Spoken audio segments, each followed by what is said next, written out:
नमस्कार, एबीपी गंगा में आपका स्वागत है। मैं हूं रोहित सिंह सावल और आप देख रहे हैं देश प्रदेश का सबसे दमदार शो बात तो चुभेगी। आज यूपी में दूसरे दौर के निकाय चुनाव के प्रचार के दौरान व्हील चेयर शब्द सुर्खियों में रहा। सीएम योगी ने मऊ में अपनी चुनावी सभा में बार बार इस शब्द का इस्तेमाल किया। आप सोच रहे होंगे कि व्हील चेयर का आखिर चुनावी भाषण से क्या वास्ता। दरअसल ये एक प्रतीक है। सीएम योगी मऊ में थे, जो माफिया मुख्तार अंसारी का गढ़ रहा है, लेकिन यहां उसके गैंग पर कसे गए कानूनी शिकंजे के बाद इस माफिया की हालत पस्त है। मुख्तार खुद बांदा जेल में बंद है। साल भर में उसकी व्हील चेयर पर बैठी हुई तस्वीरें कई बार सामने आ चुकी हैं।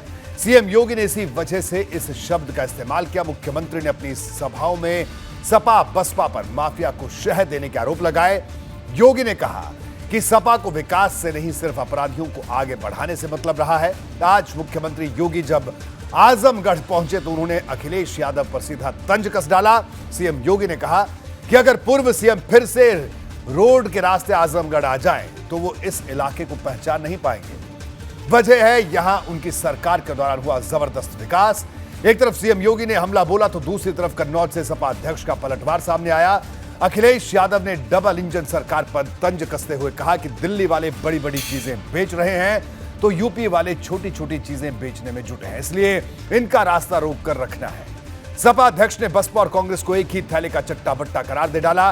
जाहिर है अभी इन बयानों पर सियासत का पारा और चढ़ने वाला है। आज मैं आपको इसकी हर बात बताऊंगा और करूंगा निकाय चुनाव के युद्ध का पूरा विश्लेषण। आप बने रहिए मेरे साथ और देखते रहिए बात तो चुभेगी।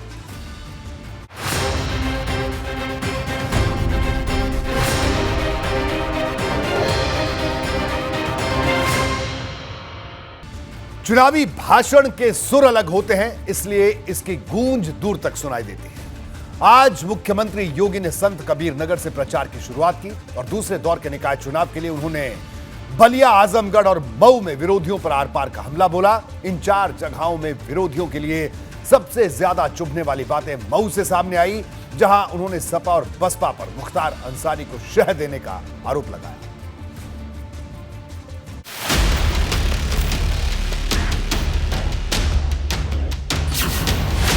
मुख्तार अंसारी के गढ़ में सीएम योगी का व्हील चेयर संदेश। जो लोग पर्व और त्योहारों में पत्रों पैदा करके यहाँ की कानून व्यवस्था को व्हील चेयर में लाने का काम करते थे, आज वे स्वयं व्हील चेयर में पड़े हुए हैं और सांस लेने के लिए तरस रहे हैं। मऊ में माफिया के खिलाफ तूफानी तेवर। जब उत्तर प्रदेश के अंदर डबल इंजन की सरकार आई तो जो कानून व्यवस्था को व्हील चेयर पर ले जाते थे, भाइयों बहनों, आज उन्हीं को व्हील चेयर में पहुंचाने का काम कर दिया गया। डबल इंजन की डबल रेस, सरकारी दावे पर भड़के अखिलेश। डबल इंजन सरकार की स्पीड और उसके द्वारा डबल स्पीड के साथ कार्य किया गया है, इसका लाभ आज आपको यहाँ पे मिला है और यही कहने के लिए आए हैं। और हाउस टैक्स बढ़ गया, कूड़ा भरा पड़ा है, नालियां भरी पड़ी हैं। ये भाजपाइयों की देन है कूड़ा। रोटी कपड़ा मकान के नाम पर महाभिड़ंत। हमने 6 वर्ष में 54 लाख गरीबों को एक एक आवास दिया है। आखिर उससे पहले का ये पैसा कहां चला गया? 70 वर्षों का पैसा कहां गया? 70 वर्षों का पैसा कुछ लोगों की जेब में गया होगा। हमारे गरीब लोग जानते होंगे सरसों का तेल कहां पहुंच गया। कोई होटल ढाबा चलाता हो, रिफाइंड बताओ कहां पहुंच गया। कोई पैकेट का आटा खरीदता है कि नहीं खरीदता है? बताओ क्या कीमत है आजकल। विकास पर निकाय युद्ध। बहनों, अगर विकास की सोच ही नहीं होगी, योजनाओं का लाभ कहां पर गरीबों को देना है, कहां पर नगर के विकास में लगाना है, तो फिर वो पैसे का बंतर बांट हो जाएगा। यही तो होता था 17 के पहले। जनता में नाराजगी है बीजेपी के खिलाफ। बीजेपी वही पार्टी है जिसके मेयर, नगर पालिका अध्यक्ष या टाउन एरिया जहाँ भी थे, उन्होंने गंदगी बढ़ाई, कूड़ा बढ़ाया, नालियाँ साफ नहीं हुई। अवध से पूर्वांचल तक सबसे बड़ी हलचल। अखिलेश को आजमगढ़ निमंत्रण। 5 साल पहले कोई आया होगा और 5 साल के बाद आएगा तो आजमगढ़ को पहचान भी नहीं पाएगा। और मैं तो कह सकता हूं इस बात के लिए, 5 साल पहले पूर्व सीएम आए होंगे यहां चुनाव लड़ने के लिए, अगर वो कभी बाई रोड आ जाएंगे तो आज आजमगढ़ को पहचान भी नहीं पाएगा। अखिलेश को पहचान नहीं पाओगे चैलेंज।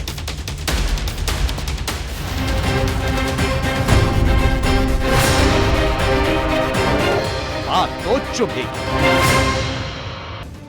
सीएम योगी ने मऊ में यहां के इतिहास की याद दिलवाई, इसे क्रांति की धरती बताया। मुख्यमंत्री ने कहा कि क्रांति की इस भूमि को सपा और बसपा जैसे दलों ने कर्फ्यू में बदलने का काम किया। सीएम योगी ने सीधे सीधे कहा कि युवाओं के हाथों में यहां बुआ और बबुआ की पार्टी ने कलम देने की बजाय उन्हें दंगाई बनाकर अराजकता पैदा करने का लाइसेंस बांटा, जिससे मऊ की पहचान धूमिल हुई। लेकिन अब हालात बदल चुके।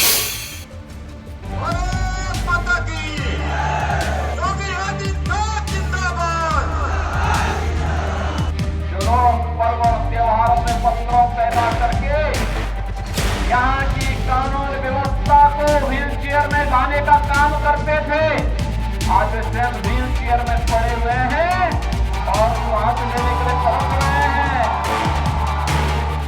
माफिया मुख्तार अंसारी जेल में है। मुख्तार के भाई अफजाल को भी गैंगस्टर मामले में सजा के बाद जेल भेजा जा चुका है। ऐसे में मऊ में निकाय चुनाव की सियासी फिजा में सख्त एक्शन का मुद्दा सुर्खियों में है, जिसे नए सिरे से गरमाकर सीएम योगी ने मऊ के लोगों तक अपना संदेश सीधे सीधे पहुंचा दिया है। जिस जनपद की सोच साहित्यकारों से थी, क्रांतिकारियों से थी, विकास की प्रगतिशील सोच के साथ एक राष्ट्रवाद की अलग जगाने वाली जो धरती थी, बीच के कालखंड में बुआ और बबुआ की पार्टी ने, सपा और बसपा ने इस क्रांति की भूमि को कर्फ्यू में बदलने का काम किया था। सीएम योगी ने मऊ में अपनी सभा में सपा और बसपा पर खुले आरोप लगाए। ये वही जनपद है जहां रामलीला का आयोजन नहीं हो पाता था, याद करिए। ये वही जनपद है, रामलीला के आयोजन को प्रतिबंधित किया था समाजवादी पार्टी की सरकार ने। और ये वही जनपद है जहां बारी बारी से सपा और बसपा इन पेशेवर माफिया और अपराधियों को अपना सानिध्य में लेकर के इन्हें अराजकता पैदा करने की खुली छूट देते थे। सीएम योगी ने सपा के साथ बसपा को भी निशाने पर लिया। मुख्तार अंसारी का नाम लिए बिना उन्होंने दोनों दलों पर चुभने वाले हमलों की बौछार कर दी। युवाओं के हाथों में कलम की बजाय उन्हें दंगा बना करके, दंगाई बना करके अराजकता पैदा करने का एक लाइसेंस इनके द्वारा बांटा गया था। और देखते ही देखते मऊ जैसा प्रगतिशील जनपद अपनी पहचान के लिए मोहताज हो गया। सीएम योगी ने कहा कि 2017 के पहले के दौर में मऊ में पर्व त्योहार डर के माहौल में मनाए जाते थे, लेकिन अब सब कुछ बदल चुका है। याद करिए, जो लोग पर्व और त्योहारों में उपद्रव पैदा करके यहाँ की कानून व्यवस्था को व्हीलचेयर में लाने का काम करते थे, आज वे स्वयं व्हीलचेयर में पड़े हुए हैं और सांस लेने के लिए तरस रहे हैं। संदेश साफ है कि माफिया के खिलाफ एक्शन पर सियासत अभी और रफ्तार पकड़ने वाली है। एबीपी गंगा के लिए ब्यूरो रिपोर्ट।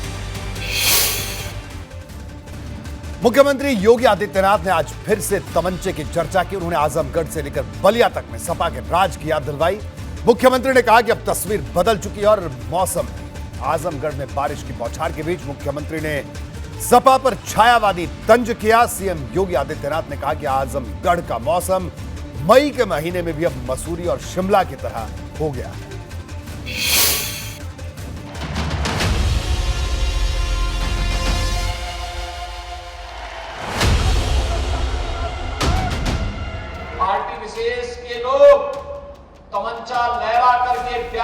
से अवैध वसूली करते थे, रंगदारी मांगते थे।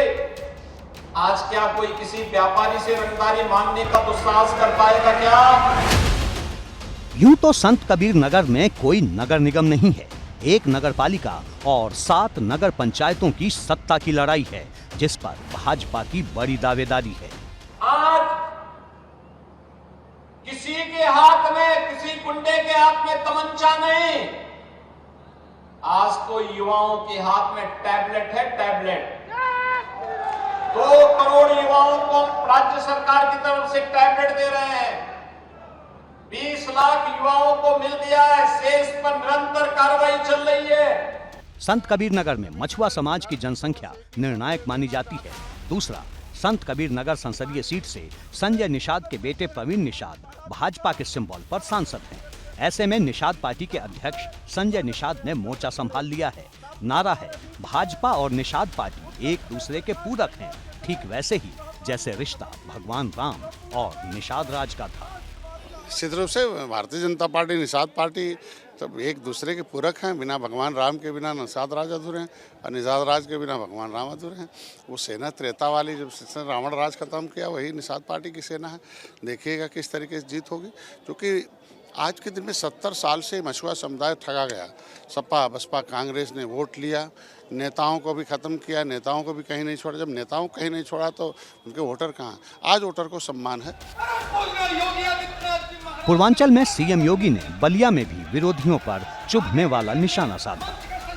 17 के पहले जो नगर भाइयों बहनों रंगदारी के लिए कुख्यात थे, कोई गुंडा, कोई माफिया किसी भी व्यापारी से रंगदारी वसूली करता था, आज रंगदारी नहीं कोई वसूली कर सकता है। आज तो व्यापारी को प्रदेश सरकार व्यापारी कल्याण बोर्ड के माध्यम से 10 लाख रुपए की सुरक्षा बीमा की गारंटी दे रहा है। और भाइयों बहनों, पटरी व्यवसायों को पीएम स्वनिधि योजना के साथ जोड़ा जा रहा है। मुख्यमंत्री ने सपा पर सबसे तीखा तंज आजमगढ़ में किया।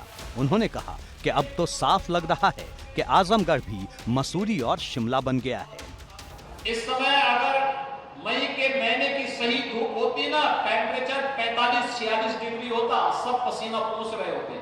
ऐसे लग रहा है कितनी शांति हो गई है, ऐसे लगता है जैसे आप मंसूरी में और शिमला में बैठे हुए हैं। आजमगढ़ में मुख्यमंत्री योगी ने अखिलेश यादव का नाम लिए बिना उन्हें लेकर बड़ी बात कह दी। दावा किया कि आजमगढ़ पिछले 5 सालों में बदल चुका है और अब अखिलेश भी इसे पहचान नहीं पाएंगे।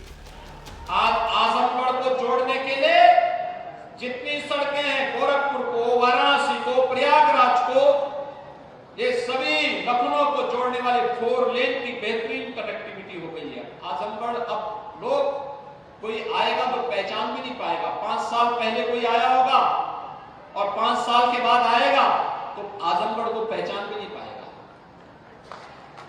और मैं तो कह सकता हूं इस बात के लिए, 5 साल पहले पूर्व सीएम आए होंगे यहां चुनाव लड़ने के लिए, अगर वो कभी बाई रोड आ जाएंगे तो आज आजमगढ़ को पहचान भी नहीं पाएंगे। चुनावी प्रचार के दौरान आजमगढ़ में अखिलेश पर किया गया ये तंज बताता है कि आखिर भाजपा निकाय चुनाव में किसे अपना दुश्मन नंबर 1 मान रही है। एबीपी गंगा के लिए ब्यूरो रिपोर्ट। सीएम योगी के चुभने वाले हमलों की मूसलाधार बौछार के बीच अखिलेश यादव इसका हिसाब बराबर करने में जुटे दिखे। सपा के अध्यक्ष कन्नौज में थे, जहां 3 नगर पालिकाओं और 5 नगर पंचायतों में सपा और भाजपा के बीच सीधा मुकाबला है। अखिलेश यादव ने यहां योगी सरकार के $1 ट्रिलियन की इकोनॉमी वाले वादे पर तीखा तंज किया।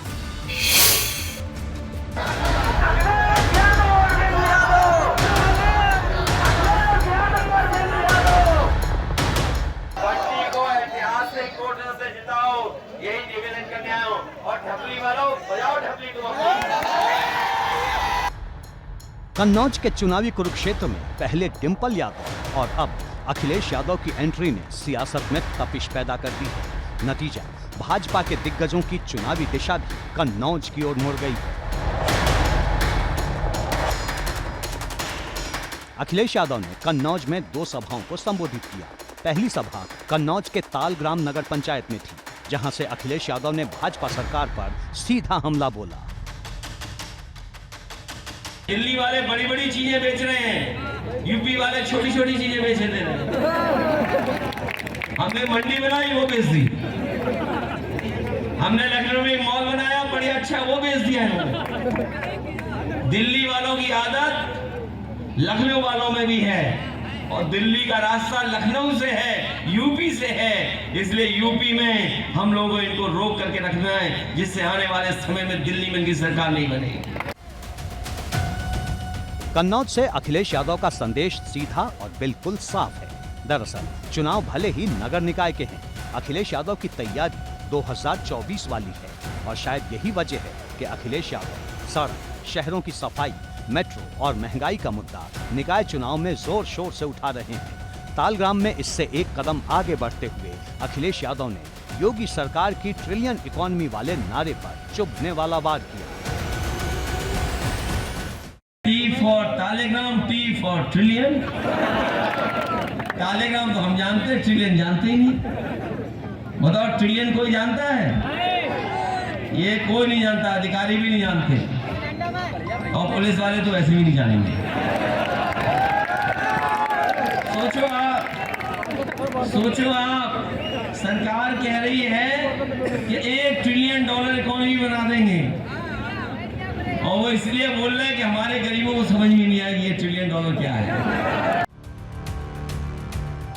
कन्नौज में कोई नगर निगम नहीं है। यहाँ 3 नगर पालिका और 5 नगर पंचायत हैं। लेकिन पहले डिंपल यादव और फिर अखिलेश यादव के तूफानी प्रचार ने भाजपा के दिग्गजों की चुनावी यात्रा की दिशा कन्नौज की ओर मोड़ दी है।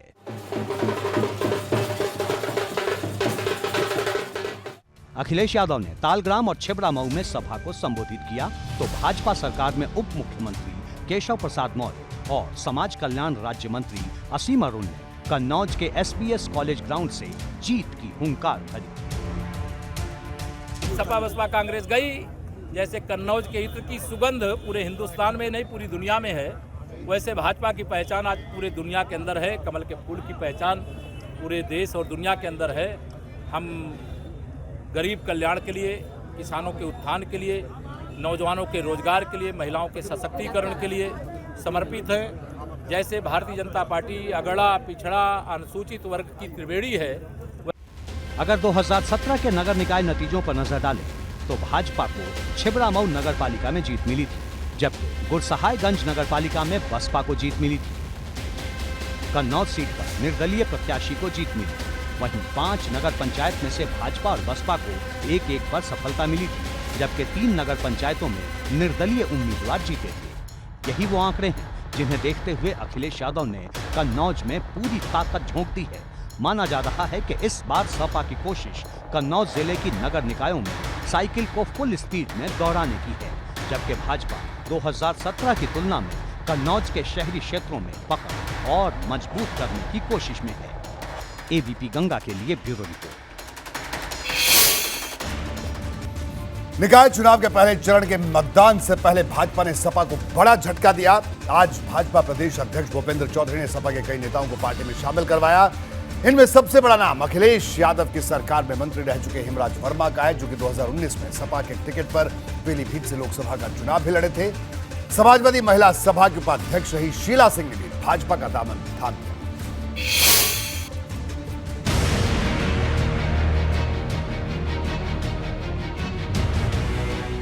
ये समाजवादी खेमे में भाजपा की सेंधमारी की सबसे नई तस्वीर है, जो अखिलेश यादव के लिए सबसे बड़ा झटका मानी जा रही है। भाजपा के प्रदेश अध्यक्ष भूपेंद्र चौधरी की मौजूदगी में सपा के कई नेताओं ने भगवा राजनीति का दामन थाम लिया। भाइयों बहनों, भारतीय जनता पार्टी एक विचार से जुड़े लोगों का समूह है, और हम लोग सब मिलकर, सब कार्यकर्ता संगठित होकर सारे पार्टी के विषयों को लेकर हमेशा आगे बढ़ते हैं। यही हमारी ताकत है,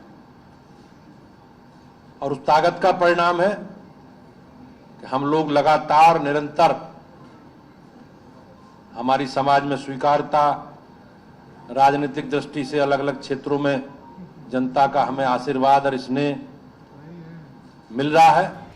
इस तस्वीर की अहमियत इसलिए भी ज्यादा है क्योंकि सपा नेताओं के भाजपा में शामिल होने की तस्वीर पहले चरण के मतदान से ठीक पहले आई है। जिन नेताओं ने भाजपा का दामन थामा है, उनमें सबसे बड़ा नाम सपा सरकार में मंत्री रह चुके हेमराज वर्मा का है, जो अखिलेश यादव के भी करीबी बताए जाते हैं। हेमराज वर्मा अखिलेश यादव की सरकार में राज्य मंत्री के पद पर थे। पीलीभीत की बरखेड़ा सीट से 2012 में वो विधायक चुने गए थे। 2019 में वरुण गांधी के खिलाफ सपा ने उन्हें प्रत्याशी बनाया। भाजपा की लहर के बावजूद हेमराज वर्मा को तब 37.8% वोट मिले थे। माना जा रहा है कि पीलीभीत समेत आसपास के इलाकों में पकड़ को देखते हुए भाजपा हेमराज वर्मा को बड़ी जिम्मेदारी सौंप सकती है। हेमराज वर्मा के अलावा समाजवादी महिला सभा की उपाध्यक्ष शीला सिंह, उन्नाव में सपा के वरिष्ठ नेता विवेक सिंह पटेल, उन्नाव के गंज मुरादाबाद की ब्लॉक प्रमुख संध्या सिंह पटेल ने भी भाजपा का दामन थाम लिया है। भारतीय जनता पार्टी की विचार से और भाजपा के काम से, हमारी पार्टी के कामों से लोग प्रभावित होकर हमारी पार्टी की सदस्यता ग्रहण कर रहे हैं। और भारतीय जनता पार्टी के विकास में सबका योगदान है। उसी आधार पर हम लोग सबको साथ लेकर चलने का जो हमारा संकल्प है, उसी आधार पर आगे बढ़ रहे हैं। हम सबका स्वागत कर रहे हैं और निश्चित रूप से एक बड़ी संख्या, क्योंकि हम बढ़ता हुआ राजनीतिक दल हैं, समाज में हमारी स्वीकार्यता बढ़ रही है। लखनऊ में आयोजित कार्यक्रम में भूपेंद्र चौधरी ने अलग अलग क्षेत्रों के 72 बीडीसी और 60 ग्राम प्रधानों को भी पार्टी की सदस्यता दिलाई, जिसका सीधा मतलब है कि भाजपा न सिर्फ विरोधी दलों के बड़े नेताओं को साथ लाने पर काम कर रही है, बल्कि लोकतंत्र की सबसे छोटी इकाई ग्राम पंचायत तक विरोधी दलों को झटका देने की रणनीति पर तेजी से कदम बढ़ा रही है। एबीपी गंगा के लिए ब्यूरो रिपोर्ट। पहले चरण के मतदान से पहले सपा सांसद एसटी हसन ने मतदाता लिस्ट को लेकर सवाल खड़े कर दिए। एसटी हसन का आरोप है कि ऐसी कई शिकायतें मिली हैं कि एक धर्म विशेष के कई मतदाताओं के नाम सूची में नहीं है। वहीं मुरादाबाद में सपा के जिला अध्यक्ष ने आरोप लगाया है कि कई परिवारों के बूथ बदल दिए गए हैं। इन सियासी बयानों के बीच जमीयत उलमाए हिंद के अध्यक्ष अरशद मदरी ने दो टूक शब्दों में प्रशासन के इंतजामों की तारीफ की है। अरशद मदरी ने कहा, कुछ लोग सिर्फ शोर मचा रहे हैं, लेकिन उन्हें भरोसा है कि वोटिंग की प्रक्रिया निष्पक्ष होगी।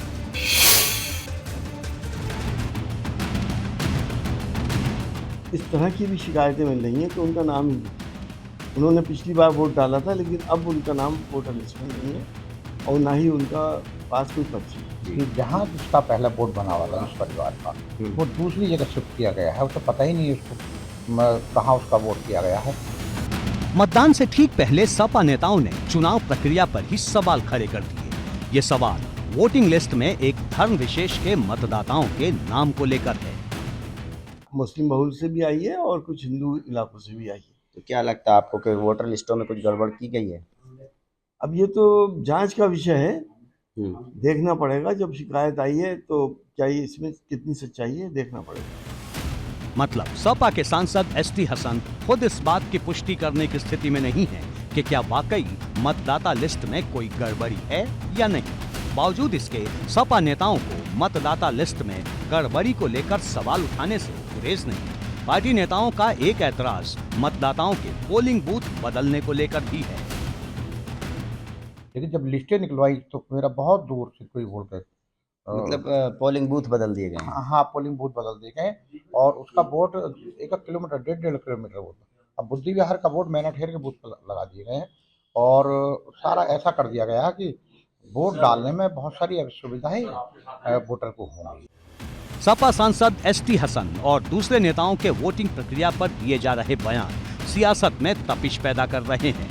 इस बीच मुस्लिम धर्मगुरु अरशद मदनी ने 2 टूक लफ्ज में बड़ी बात कह डाली है। उन्होंने यहाँ तक कह दिया कि गड़बड़ी का सिर्फ शोर मचाया जा रहा है। उन्हें नहीं लगता कि प्रशासन चुनाव में किसी तरह की कोई भी गड़बड़ी होने देगा। समझता हूँ कि लोग इस शोर को मचा रहे हैं खामखा, उसके अंदर कोई जान नहीं है। मुझे ये तवक्को है कि इंतज़ामिया उसके ऊपर काबू पाएगी और सिद्क़ दिल और सच्चाई के साथ मुल्क की फलाह व बहबूद के लिए इंतहाई पुरअमन माहौल को हर जगह कायम कर सके। मदनी ने लोगों से अपील की कि वे अमन को कायम रखते हुए वोट करें। और किसी भी किस्म के बहकावे में आने की जरूरत नहीं। मुल्क में इलेक्शन का होना आज़ादाना तौर पर और पुरसुकून अंदाज में हर आदमी को अपने हक राय दही को इस्तेमाल करने का मौका मिलना, ये दर हकीकत सेकुलरिज्म की जान है।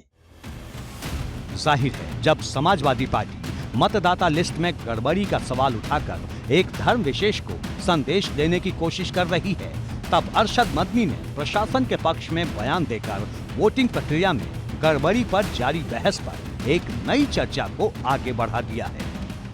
एबीपी गंगा के लिए मुरादाबाद से उबैदुर रहमान के साथ ब्यूरो रिपोर्ट। कुश्ती संघ के अध्यक्ष और भाजपा सांसद ब्रजभूषण शरण सिंह पर कार्रवाई की मांग को लेकर दिल्ली में जंतर मंतर पर खिलाड़ियों का धरना जारी है। इसको लेकर अब भाजपा सांसद मेनका गांधी ने बड़ा बयान दिया है। एक सवाल के जवाब में मेनका गांधी ने ब्रजभूषण शरण सिंह पर कार्रवाई न होने पर अफसोस जाहिर किया। उन्होंने कहा कि भगवान करे कि खिलाड़ियों को न्याय मिले। मेनका गांधी के इस बयान से भाजपा का धर्म संकट बढ़ गया है। यह अलग बात है कि मेनका गांधी लगातार निकाय चुनाव में भाजपा की जीत के दावे कर रही है। उन्होंने राज्य के विकास के लिए शहरों में भाजपा की सरकार को जरूरी बताया।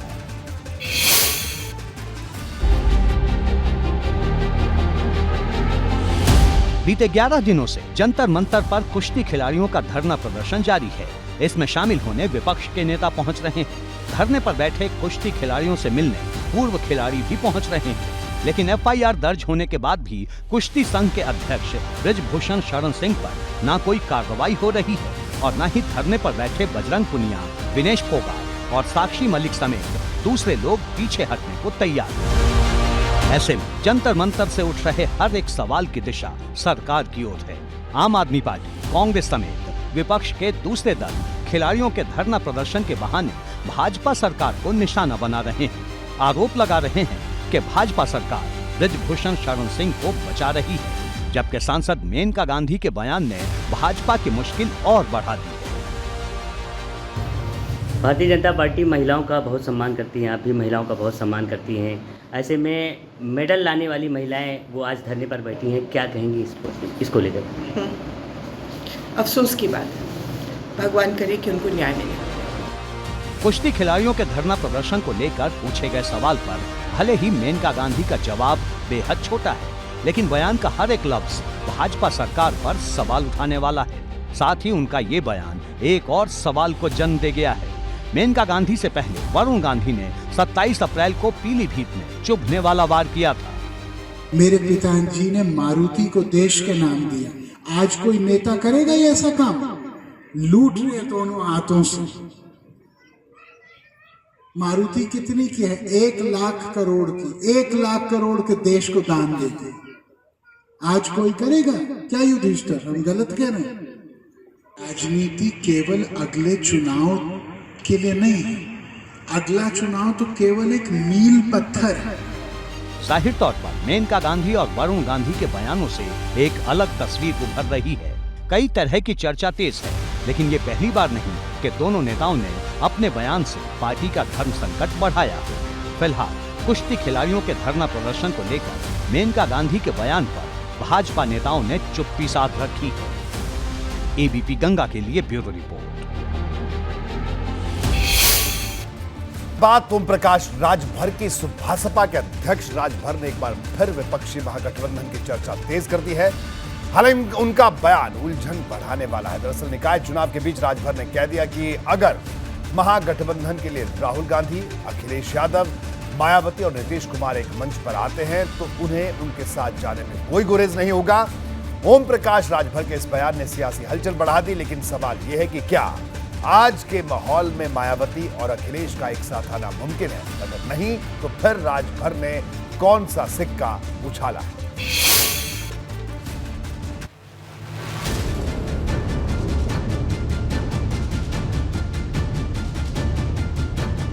निकाय चुनाव की रेस चालू है, लेकिन इस बीच ओम प्रकाश राजभर ने फिर छेड़ दिया है महागठबंधन का राग। अखिलेश यादव को लगातार पानी पी पी कर कोसने वाले सुभासपा अध्यक्ष ने अब नया इशारा दे डाला है।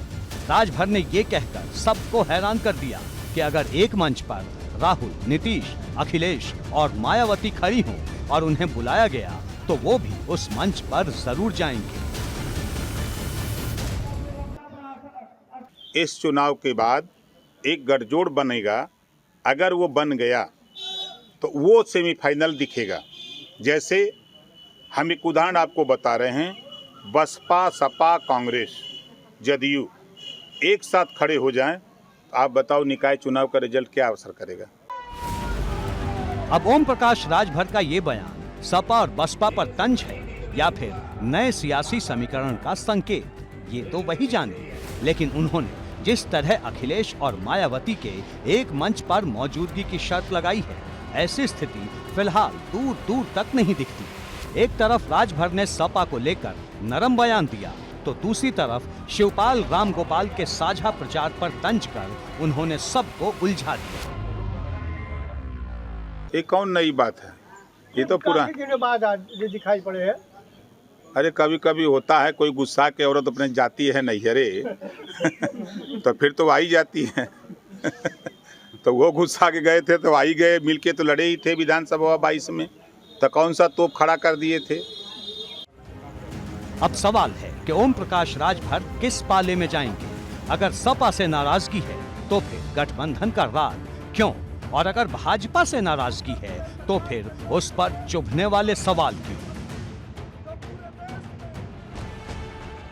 क्योंकि राजभर ने भाजपा पर भी निशाना साधा है। उन्होंने कहा है कि जो लोग निकाय चुनाव को लोकसभा चुनाव का सेमीफाइनल बता रहे हैं, उनकी बात बेदम है। हमसे सेमीफाइनल सुन लीजिए, तो ये चुनाव तो हर साल 5 साल के बाद हो रहे हैं, इसका कोई असर नहीं है।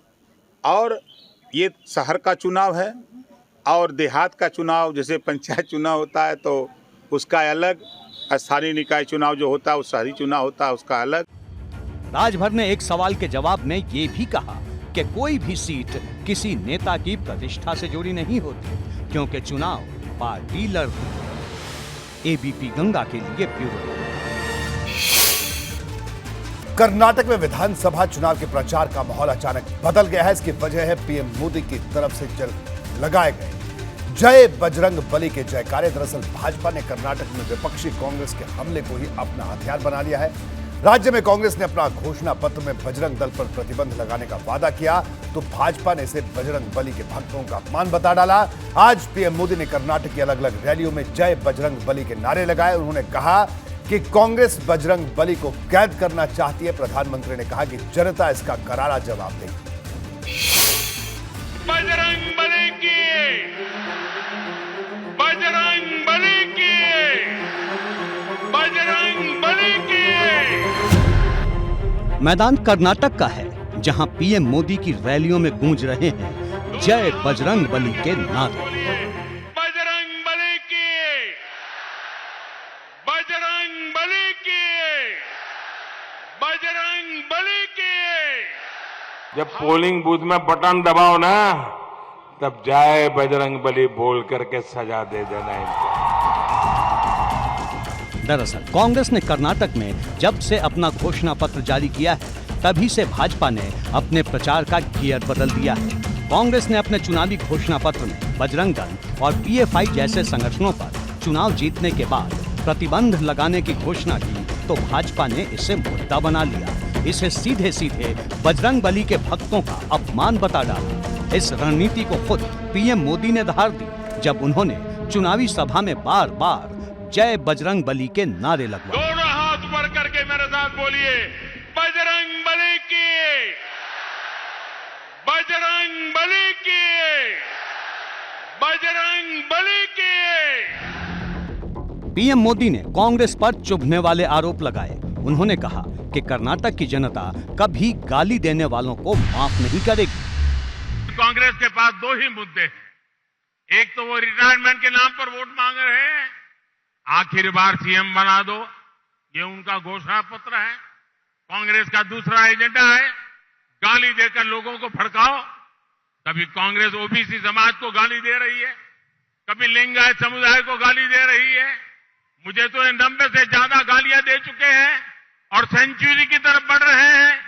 इस क्षेत्र के लोगों ने तो एस निजलिंगप्पा जी का काम करीब से देखा है। पीएम मोदी ने बुधवार को कर्नाटक में 3 चुनावी सभाएं की। प्रधानमंत्री मुदाबिद्रे, अंकोला और बेलहोंगल में प्रचार के लिए पहुंचे थे। यहाँ उन्होंने बजरंगबली का जिक्र किया। दोनों हाथ ऊपर करके मेरे साथ बोलिए, बजरंगबली की, बजरंगबली की, बजरंगबली की। साफ है कि पीएम मोदी ने कर्नाटक चुनाव में पार्टी का बड़ा राजनीतिक एजेंडा तय कर दिया है। राष्ट्र विरोधी विचार रखने वाले सब कांग्रेस के साथ हैं और राष्ट्र के साथ चलने वाले लोग सब बीजेपी के साथ हैं। चुनाव सर बजरंगबली बनाम पीएफआई जा रहा है, ऐसा है। हमारा साफ कहना है कि पीएफआई राष्ट्र विरोधी संगठन है और वो ठोस प्रमाणों पर है, इसलिए उसको बैन लगाया गया है। बाकी कांग्रेस पार्टी पहले राम पर ताला लगाई, अब बजरंगबली पर ताला लगाना चाहती है, लेकिन कर्नाटक की जनता ऐसा होने नहीं देगी। उधर बजरंग दल के संस्थापक विनय कटियार भी मैदान में उतर आए हैं। उन्होंने कांग्रेस पर चुभने वाला हमला बोला। कांग्रेस की यही नीति है, उनके पास कुछ बचा नहीं है। कांग्रेस को करने के लिए सिवाय रोने के अलावा वो विधवा विलाप कर रही है। कांग्रेस जहां जाते हैं वो विधवा विलाप ही करते हैं, इसलिए कोई नई बात नहीं है। बजरंग दल अपना काम करता है और वो राष्ट्र धर्म के लिए काम करता है, उसके लिए प्यार है, उसमें दिल में वो काम करता है। इसलिए बजरंग दल की और उनके पीएफआई के साथ तुलना करना ठीक नहीं है। विश्व हिंदू परिषद ने भी कांग्रेस पर बजरंग दल के मुद्दे पर सीधा हमला बोल दिया है। बजरंग दल जैसे राष्ट्रवादी जो समाज और राष्ट्र के लिए समर्पित है, ऐसे संगठन के बारे में प्रतिबंध की बात सोचना भी एक पाप है। लेकिन कांग्रेस की चाल चरित्र चेहरा ये संपूर्ण देश को पता है। हिंदू द्रोही चरित्र इसका किसी से छुपा हुआ नहीं है। राष्ट्रद्रोहियों को, आतंकियों को, आतंकवादियों को और ये जो जिहादी तत्वों को पनाह देने का काम कांग्रेस शुरू से करती चली आ रही है। अब उसकी कलई खुल गई है। साफ है कि ये मुद्दा अभी और तूल पकड़ने वाला है और इसका असर देश भर की सियासत पर पड़ेगा। एबीपी गंगा के लिए ब्यूरो रिपोर्ट। प्रयागराज में 24 फरवरी को हुए उमेश पाल हत्याकांड को लेकर हर बदलते दिन के साथ नए खुलासे हो रहे हैं। इनमें सीसीटीवी की बड़ी भूमिका रही है। एक बार फिर एक फुटेज सामने आई है। ये फुटेज 21 फरवरी की है। इसके ठीक 3 दिन बाद उमेश पाल की हत्या हुई थी। इस फुटेज में शूटर उमेश पाल की हत्या की रिहर्सल करते दिख रहे हैं। बताया जा रहा है कि 3 दिन पहले भी वो तैयारी करके आए थे, लेकिन साजिश को अंजाम नहीं दे पाए।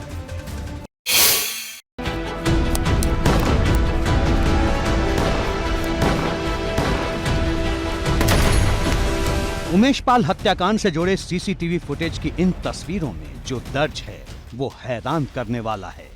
सीसीटीवी फुटेज का हर एक फ्रेम उमेश पाल हत्याकांड की खूनी साजिश की गवाही है। ये तस्वीरें उमेश पाल हत्याकांड से 3 दिन पहले की है, मतलब 21 फरवरी 2023 की। सीसीटीवी फुटेज में साफ देखा जा सकता है कि 21 फरवरी को ही गुड्डू मुस्लिम समेत दूसरे शूटर्स ने उमेश पाल की हत्या की योजना तैयार की थी। 21 फरवरी को भी वैसी ही मोर्चेबंदी की गई थी जैसी 24 फरवरी को हत्याकांड के वक्त नजर आई थी। इन तस्वीरों को ध्यान से देखिए। सीसीटीवी फुटेज पर दर्ज वक्त शाम के 5:28 का है। एक कार आकर रुकती है। ये कार उमेश पाल की है, जिससे उतरकर उमेश पाल गली के अंदर बढ़ जाते हैं।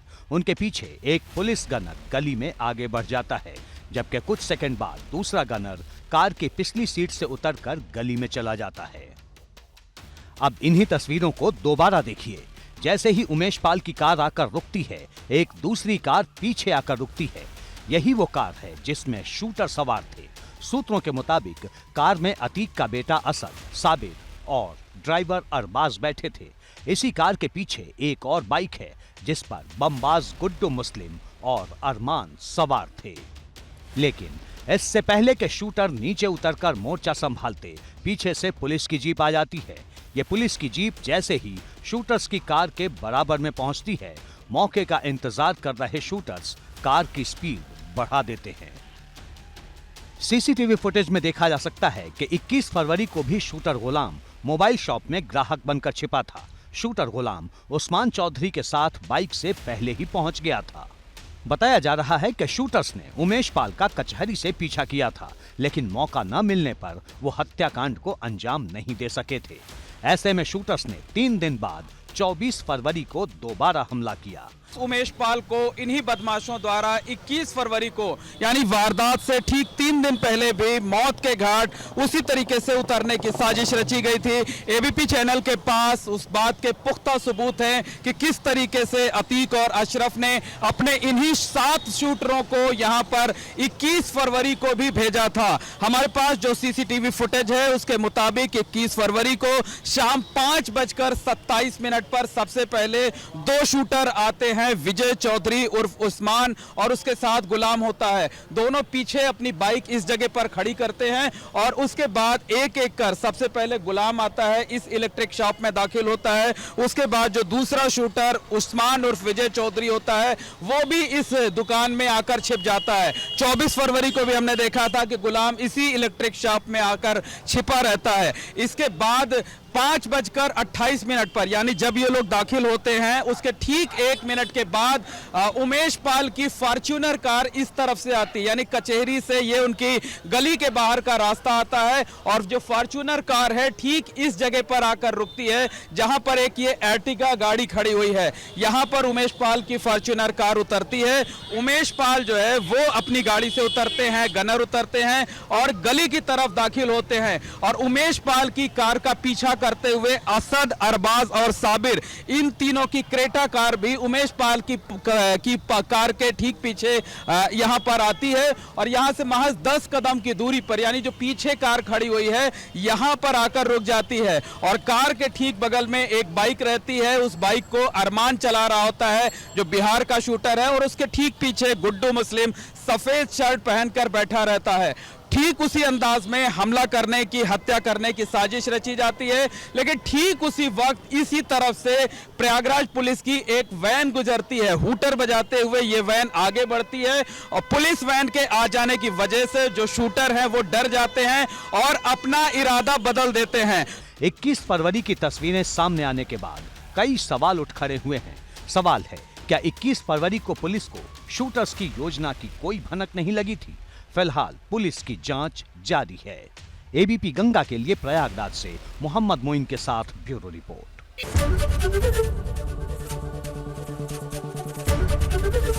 एबीपी गंगा, खबर आपकी, जुबान आपकी।